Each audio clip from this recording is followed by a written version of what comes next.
할렐루야. 여러분 모두를 우리 주님의 이름으로 환영합니다. 또 가정에서 예배드리는 성도님들 주의 이름으로 환영합니다. 오늘 이 본문의 말씀은 인간이 당하는 고난, 인간이 살면서 고난을 당하죠. 이 고난의 문제를 어떻게 이해할 것이냐에 대해서 우리 주님이 말씀해 주시는 내용이 되겠습니다. 그리고 우리는 어떻게 살아야 하는가라고 하는 인생의 고난의 문제 그리고 삶의 문제에 대한 주님의 말씀이 본문에 있습니다. 우리가 믿음의 눈을 뜨고 이 세상을 살아간다면 우리가 고난을 당하는 것도 유익한 것이다, 또 이유가 있다 하는 것을 깨달을 수가 있습니다. 우리가 하나님 앞에서 믿음으로 살면 고난도 그리고 역경 속에서도 하나님의 의도하시는 뜻이 있다는 것을 깨닫게 하는 말씀이 되겠습니다. 우리가 이 세상을 살아가면서 우리는 스스로 생각하죠. 우리가 정말 부족하고 연약한데 하나님께서 이날 이때까지 우리를 사랑하시고 붙들어 주셨다. 이 사실을 생각할 때 우리는 감사드리지 않을 수 없습니다. 그리스도인으로서 우리가 이 세상에서 어떻게 살아야 할까요? 이 질문에 대해서 오늘의 본문은 우리에게 대답을 합니다. 우리는 하나님의 부르심에 합당한 열매를 맺어야 한다. 그 사실을 우리에게 알려주고 있어요. 하나님의 뜻을 이루는 삶이 우리에게 없고 하나님이 원하시는 열매가 없다면 어떻게 해야 되느냐? 회개해야 한다는 것을 가르쳐주고 있습니다. 한마디로 말해서 신자들은 그 삶에 있어서 합당한 열매를 맺는 삶을 살아야 한다는 것을 말씀을 합니다. 누가복음 10장에 보시면 한 율법 교사가 예수님께 질문을 하는 내용이 나옵니다. 매우 중요한 질문이었어요. 선생님, 내가 무엇을 하여야 영생을 얻으리이까? 하고 이 율법 교사가 예수님께 질문을 던졌을 때 그때 주님이 대답하셨습니다. 율법에 무엇이라고 기록되었느냐? 그리고 네가 어떻게 읽느냐라고 다시 또 질문을 하셨어요.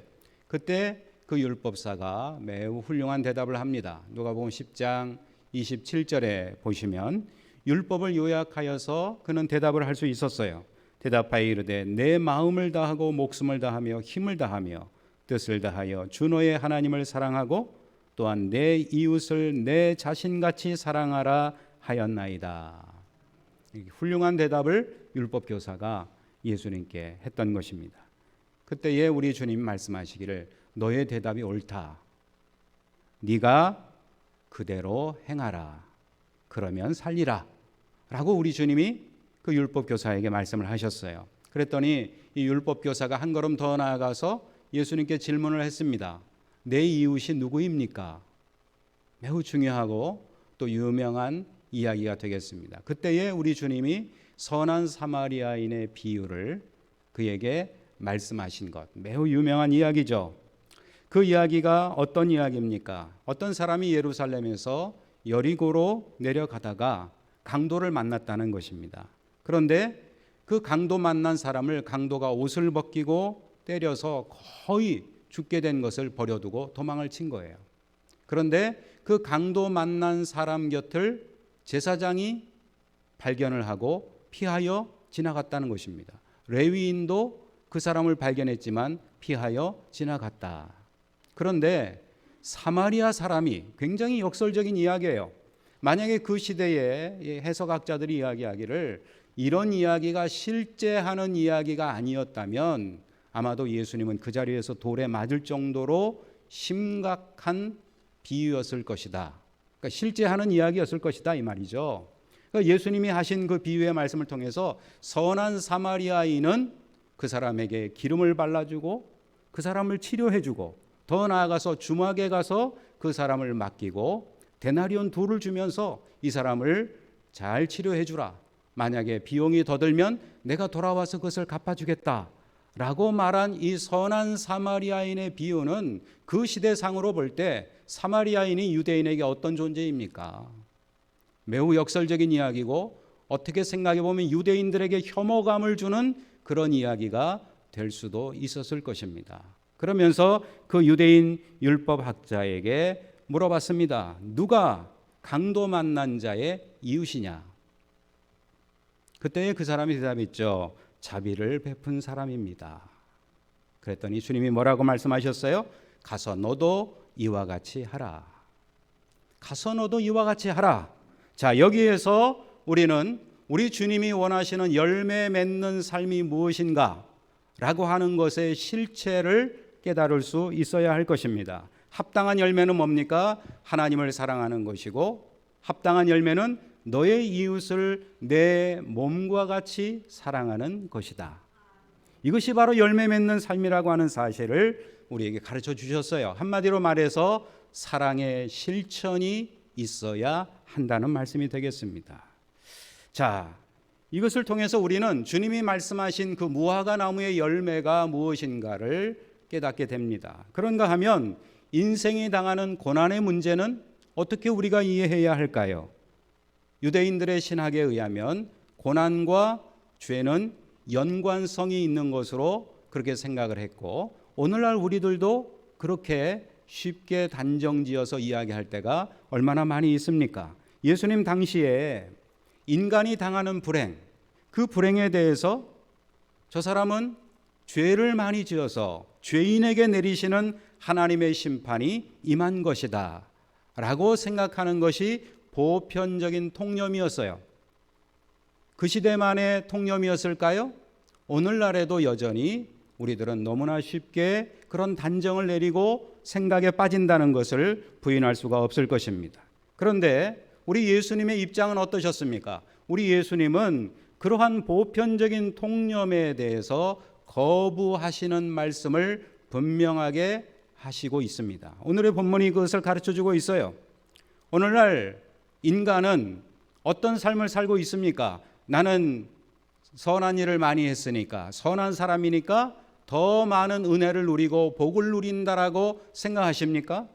오히려 인간의 보편적인 삶은 인간이 비극에 처해 있다라고 하는 사실을 우리에게 알려주고 있습니다. 인간의 필연성이 뭐냐? 그것은 바로 고난 가운데 사는 것이고, 비극에 처해 있는 이것이 인간의 실존인 것을 인류의 역사를 통해서 인간 개인의 삶과 전체 민족의 삶을 통해서 우리는 깨닫고 있습니다.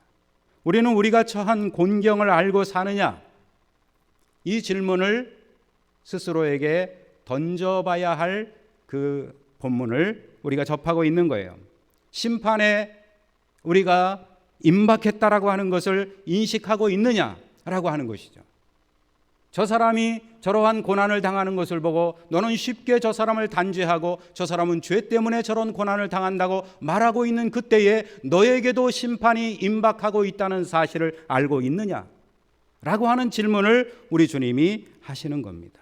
인간이 당하는 재난이 하나님의 심판이 아니라 모든 인간은 재난과 고난과 비극에 처해 있다는 사실을 인식해야 할 것을 우리 주님이 깨우쳐 주시는 것입니다. 무슨 말이에요? 하나님의 심판은 빌라도에게 살해당한 사람들보다, 망대가 무너져서 죽은 사람들보다 훨씬 더 무섭고 공포스러운 것이다 라는 것을 말씀하고 계신 거예요. 빌라도라고 하는 인물이 여기에 등장하고 있죠. 이 빌라도는 유명한 인물이죠. 예수님을 십자가에 못 박아 죽게 방치한 사람입니다. 우리가 성경에서 볼 때 이 사람은 매우 유약한 인물이고 결정 장애가 있는 사람처럼 느껴지는 그런 사람입니다만은, 사실상 역사적인 증거나 자료에 의하면 매우 포악한 사람이고 유대인들의 종교를 멸시하고 그리고 경멸했던 인물로 그렇게 묘사가 되어지고 있어요. 주후 26년부터 36년까지 예루살렘을 중심으로 해서 유다 지방을 다스린 총독입니다. 그러니까 예수님이 십자가에 달려 죽으시는 그 시기와 겹치는 시기에 빌라도가 총독을 했다는 이야기입니다. 이 사람은 유대인들을 경멸의 대상으로 여겼어요. 예를 들면 수로를 건설하기 위해서 성전 금고에 있는 돈을 갈취해가지고 강제로 가져갔습니다. 유대인들을 경멸하는 행위였죠. 그리고 황제의 상을 예루살렘의 성 안으로 가져오는 그 사건을 통해서 유대인들을 모욕했다는 것입니다.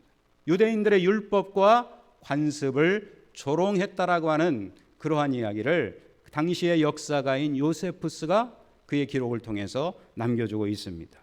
그 빌라도가 총독으로 있을 때 어떤 일이 있었느냐? 바로 오늘 성경 1절에서 말씀하는 사건이 일어났었다는 것이에요. 일부 갈릴리 사람들이 예루살렘에 성지순례를 와서 하나님 앞에 희생제사를 드리는데, 희생제사를 드리는 그 사람들을 이 살육을 한 거예요. 그래서 그들이 드리는 희생제사의 피에 그 사람들의 피가 섞였다라고 하는 이야기를 오늘 본문 1절이 말씀을 하고 있는 것입니다. 이 얼마나 참담한 이야기고 얼마나 성전을 모독하는 행위였을까요? 그런 행위를 이 빌라도는 아무런 거리낌이 없이 행했다라고 하는 것입니다. 아마도 반역을 모의하고 있다는 첩보를 그가 받았을 것입니다. 그래서 그 사람들을 가차없이 처단을 했는데, 예루살렘에서는 예수님의 귀에까지 들릴 정도로 이 사건은 매우 큰 사건으로 회자되었다라는 것이죠. 자, 이 사건을 들은 예수님은 인간이 당하는 고난의 문제에 대해서 우리에게 알려주시는 겁니다. 이 세상에서 당하는 고난, 그리고 마지막 심판에 대한 교훈에 대해서 예수님이 말씀해 주시는데요.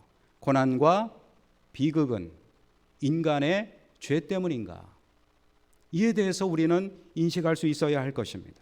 여기에서 우리 주님은 그 고난과 죄의 문제에 대해서 인생은 어떻게 해야 되는 존재냐? 회개해야 할 인생이다. 저 사람 망하는 사람이나 망하지 않은 당신이나 우리는 모두 회개해야 할 인생인 것을 가르쳐 주십니다. 인류 역사가 어떻게 전개되고 있습니까? 인류 역사는 한마디로 말해서 죄의 역사라고 말할 수 있습니다. 성경에 아담과 하와의 후손이 에덴의 동쪽에서 맨 먼저 그들이 행한 것이 뭡니까? 죄악이었어요. 살인이었습니다. 형이 동생을 죽인 사건이 일어나지 않았습니까? 인류의 역사는 죄악의 역사로부터, 살인 사건으로부터 시작됐다는 사실을 우리에게 알려주고 있는 것이에요. 죄의 보편성, 모든 사람이 죄인이라는 것을 성경이 말씀하고 있습니다. 우리가 창세기를 읽어보면 아주 극적인 이야기가 나오죠. 요셉 이야기입니다. 요셉의 형들이 아무 죄도 없는 요셉을 팔아버립니다. 아버지에게 사랑을 독차지한다라고 하는 그 이유 하나 때문에 형들이 동생을 노예로 팔아버렸어요. 애굽의 노예로 팔아버렸습니다. 상인들에게 돈을 받고 노예로 팔아버려서 그의 전 인생이 노예로 살게 만든 이 얼마나 극악한 죄입니까? 아마도 형들은 자기 동생 요셉을 다시는 만나지 않을 거라고 생각을 했을 것입니다.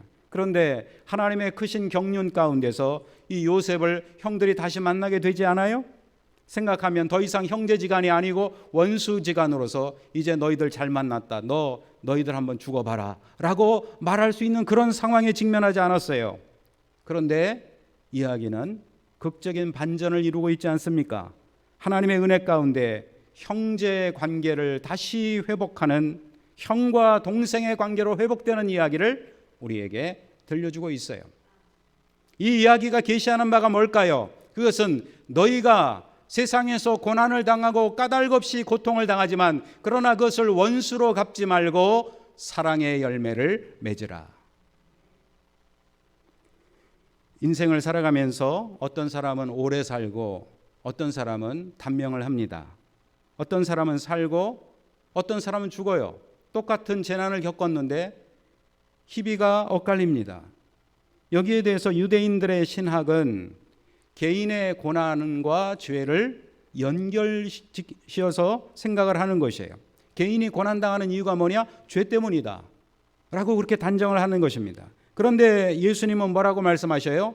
고난이라고 하는 것이 죄의 결과로 있는 것이 아니라 영적인 상태와 관련이 없다는 사실을 분명히 말씀을 하고 있어요.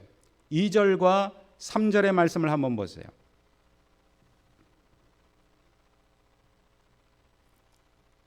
대답하여 이르시되 너희는 이 갈릴리 사람들이 이같이 해 받음으로 죽임을 당한 걸 말씀하는 거죠. 다른 모든 갈릴리 사람보다 죄가 더 있는 줄 아느냐?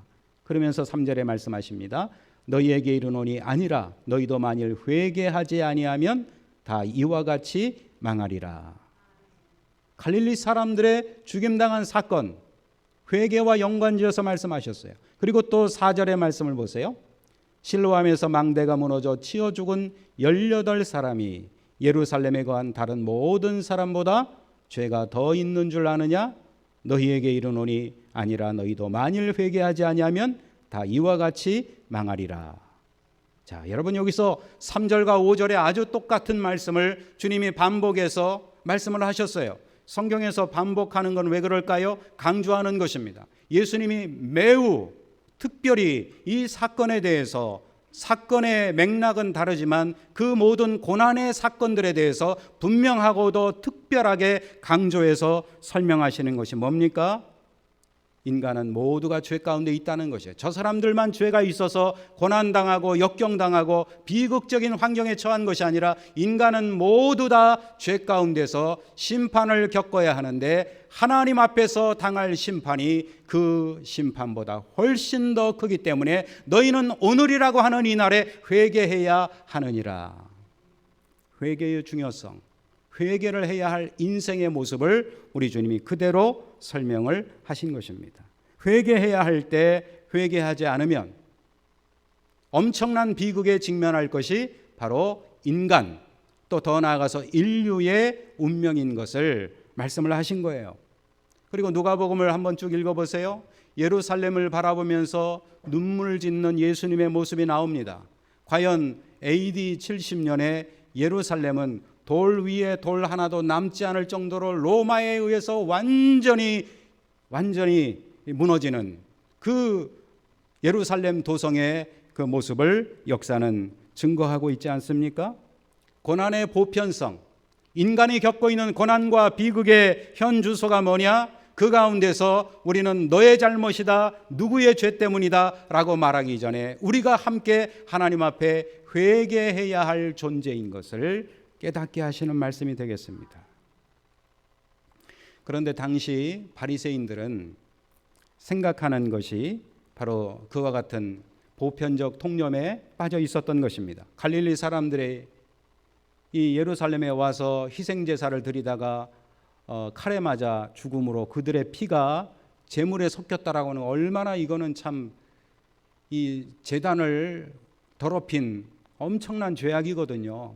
그럼에도 불구하고 그것을 바리새인들은 생각하기를 그 열심당원에 대한 하나님의 심판이다. 저들이 해야 할 일이 아닌데 그들은 잘못된 일을 행함으로 하나님이 심판하신 것이다 라고 생각을 했던 것이에요. 그리고 실로암 망대가 무너져서 18사람이 죽었다. 당시로서는 엄청난 재해였을 것입니다. 그 재해를 통해서 사람들, 이 바리새인들이 특별히 해석하기를 그 사람들은 죄가 많아서 그렇게 된 것이다. 로마 정부가 행하는 공사에 동참했기 때문에 하나님이 저들을 심판한 것이다 라고 그렇게 그들은 죄의 신학에 기울어서 해석을 했다는 것이에요. 예수님은 이에 대해서 모든 인간은 죄인이다.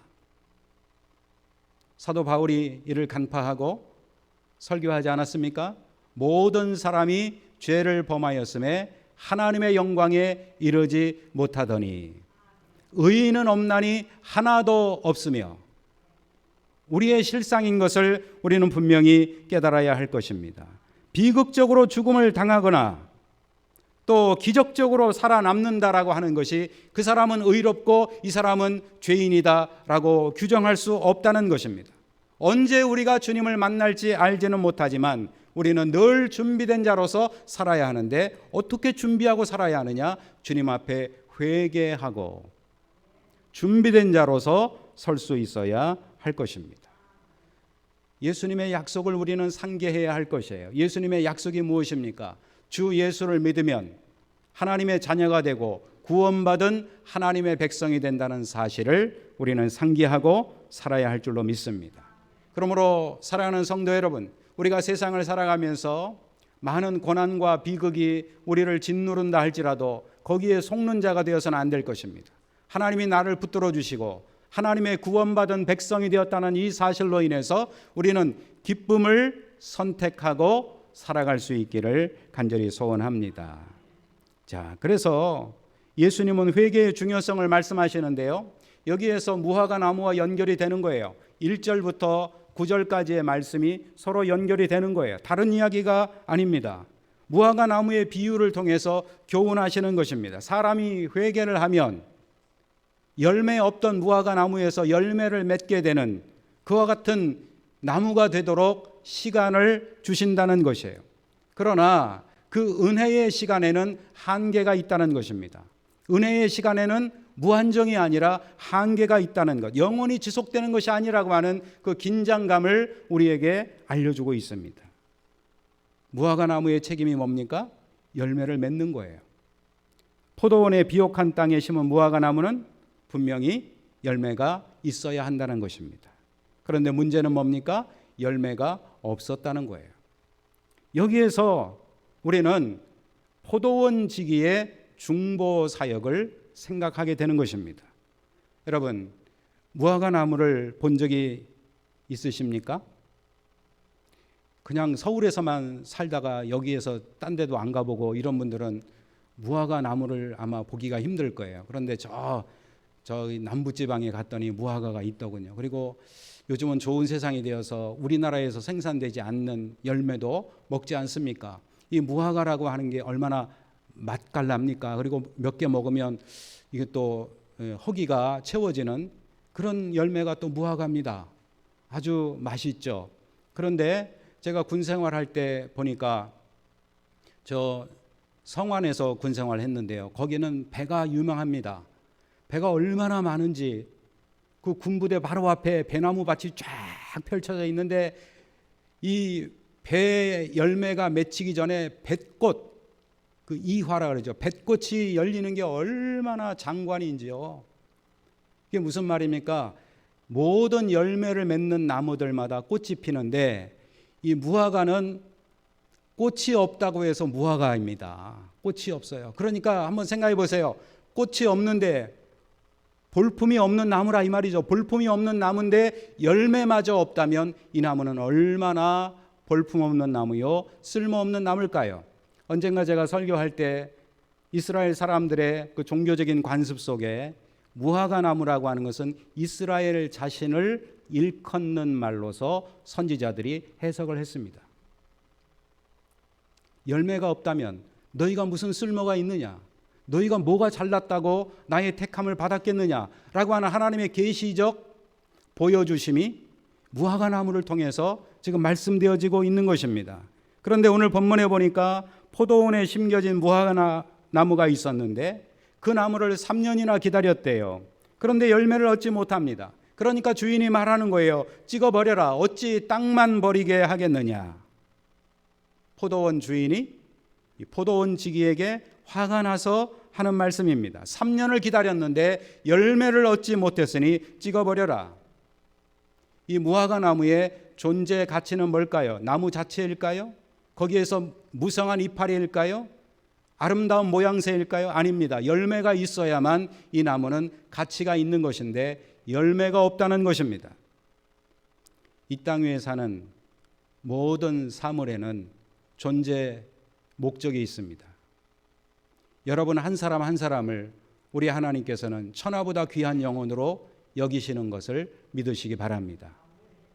결코 상대적인 빈곤감에 허덕이거나 괴로워하지 마시고 살아갈 수 있길 바랍니다. 집에 가서 아멘 하셔요? 저 사람은 저렇게 잘났는데 나는 왜 이럴까? 이러지 말자는 거예요. 하나님께서 나를 세우신 존재 목적이 있습니다. 그 존재 목적을 귀하게 여기고 하나님이 나를 천하보다 귀하게 여긴다는 이 사실을 기뻐할 수 있기를 바랍니다. 그런데 만약에 하나님이 나에게 주신 그 존재 목적에 합당하지 못하고 열매를 맺지 못한다면 그 사람은 열매 없는 무화과와 같다는 것입니다. 3년이나 기다린 이 주인의 인내는요, 이스라엘을 향한 하나님의 인내를 우리에게 계시해 주시는 그런 말씀이 되겠습니다. 이스라엘 백성들이 범죄하고 넘어지고 열매 없는 무화과 나무처럼 쓸모없는 인생처럼 그렇게 살아간다 할지라도 3년 동안 인내하고 기다리시는 사랑의 하나님, 그 하나님을 우리에게 계시하시는 거예요. 그런데 우리 주 하나님의 인내의 절정이 어디입니까? 인내의 절정, 참고 참으시다가 어디에서 하나님의 사랑이 계시되었습니까? 바로 십자가인 줄로 믿으시기 바랍니다. 우리가 도저히 그 죄의 빚을 청산할 수 없는 그 시점에 우리가 우리의 죄를 도저히 청산하지 못하고 열매 맺지 못하는 것을 불쌍히 여기신 하나님께서 하나님의 진노를 당신의 사랑하시는 아들 예수 그리스도를 십자가에 달려 죽게 하심으로써 하나님의 인내의 한계, 사랑의 절정, 사랑의 계시가 십자가를 통해서 드러나게 되었다는 것입니다. 하나님의 진노가 십자가 위에서 나타났습니다마는 그것은 한편으로는 하나님의 공의이면서 그 다른 반대편 면이 뭡니까? 하나님의 사랑의 실행이었던 것이에요. 하나님의 사랑의 열매가 십자가였던 것처럼 오늘 우리들도 이 땅에서 우리에게 주신 사명의 열매를 맺고 살아가야 할 것이다.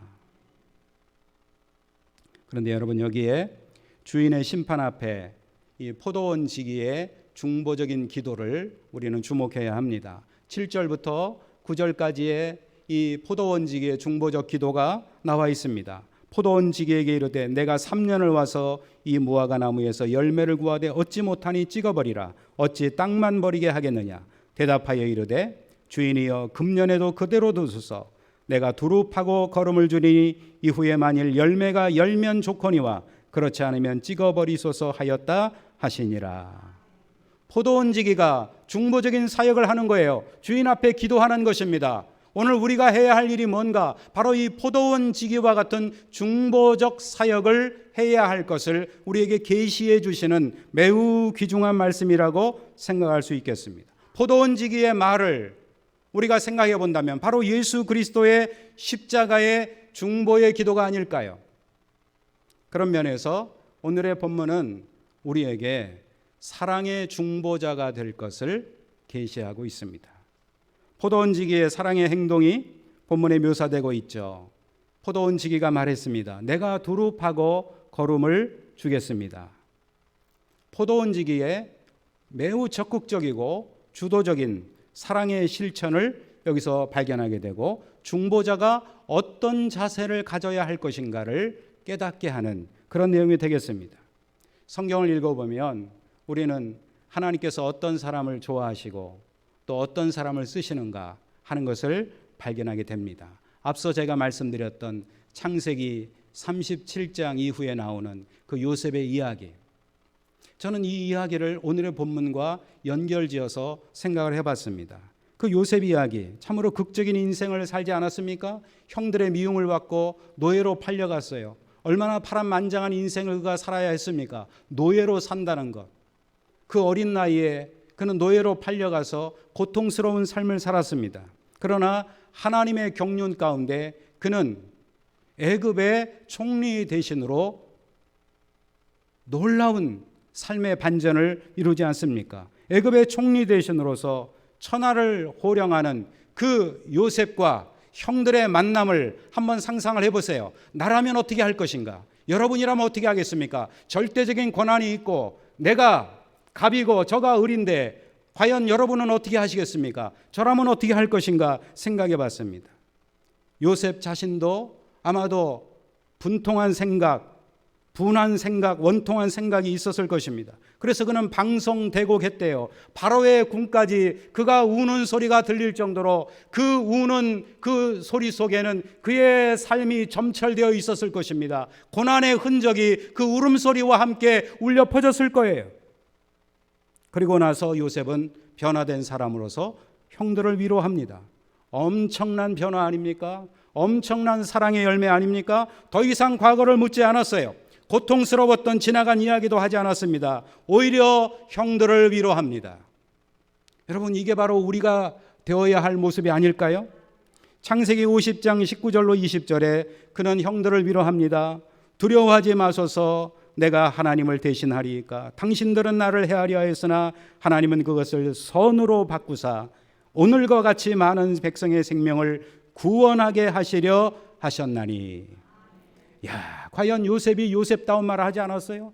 이러니까 이 사람을 하나님이 쓰시지 않았을까요? 하나님께 합당한 사람으로 인정받은 이유가 바로 여기 있는 것이 아니겠습니까? 어떻게 요셉은 그런 마음을 품을 수 있었을까요? 하나님의 경륜, 하나님의 크신 뜻을 그는 알았기 때문입니다. 하나님의 구원의 역사, 나를 통해서 하나님이 구원하시는 역사가 있다는 사실, 하나님의 목적을 깨닫게 되었을 때 그는 변화될 수가 있었던 것이에요. 어쩌면은 하나님의 은혜를 깨닫기까지는 수많은 고통의 시간들이 그를 괴롭혔을 것입니다. 원망과 불평이 있었을 거예요. 왜 내가 이런 고통, 어려움을 겪어야만 하는가? 왜 내가 애굽에 팔려와야 되는가? 우리 형들은 왜 나를 이렇게 노예로 팔아야만 했었던가? 얼마나 많은 생각과 고통이 그를 짓눌렀을까요? 그런데 하나님의 은혜의 경륜을 깨달은 순간 그것을 알고 그는 적극적으로 감사하며 열매 맺는 사람으로 변화될 수가 있었던 것입니다. 여러분, 하나님의 은혜의 경륜이 뭡니까? 요셉이 고백했어요. 하나님은 그것을 선으로 바꾸사. 사도 바울이 생각나지 않아요? 합력하여 선을 이루시는 하나님. 오늘 본문에 나오는 이 포도원지기가 사랑의 중보자로서 언젠가는 열매를 맺겠지. 내가 두릅하고 거름을 주겠나이다. 이 무화과 나무가 지금은 열매가 없지만 열매를 맺을 것을 기대하고 두릅하고 거름을 주는 사랑의 중보자의 모습이 이 요셉의 모습을 통해서, 이 포도원지기의 모습을 통해서 우리에게 계시되어지고 있는 것입니다. 변화에 대한 소망을 우리가 가슴에 품고 이제는 적극적인 사랑의 중보자로서 우리가 서야 할 때가 바로 이때다. 저는 그렇게 생각을 합니다. 이 포도원지기는 예수님을 계시하는 것이 아닌가, 그렇게 생각할 수 있겠어요. 말씀을 맺겠습니다. 한 사람의 중보적인 사랑을 통해서 하나님의 인내가 더해졌습니다. 당장에 뿌리채 뽑혀져야 할 무화과 나무에게 시간이 주어진 것이에요. 오늘 이 이야기를 통해서 예수님의 뜻이 뭘까요? 너희도 사랑의 중보자가 되어라. 내가 받은 은혜가 크고 위대하다는 것을 깨닫게 되었을 때 요셉처럼 우리도 사랑을 베풀 수 있을 것입니다. 용서할 수 있을 것이고 화해할 수 있을 것이에요. 예수님의 십자가가 바로 그것 아닙니까? 우리의 죄가 너무나 크고 용서할 수 없는 것이지만 용서하시고 화해하게 하시고 우리를 천국의 백성으로 맞이하게 하시는 사랑의 열매가 바로 십자가 아닙니까? 바로 그 사랑의 열매처럼 오늘 우리들도 선한 열매가 맺어질 것을 기대하면서 사랑의 중보자가 되어지시기를 우리 주의 이름으로 축원을 드립니다. 기도하겠습니다.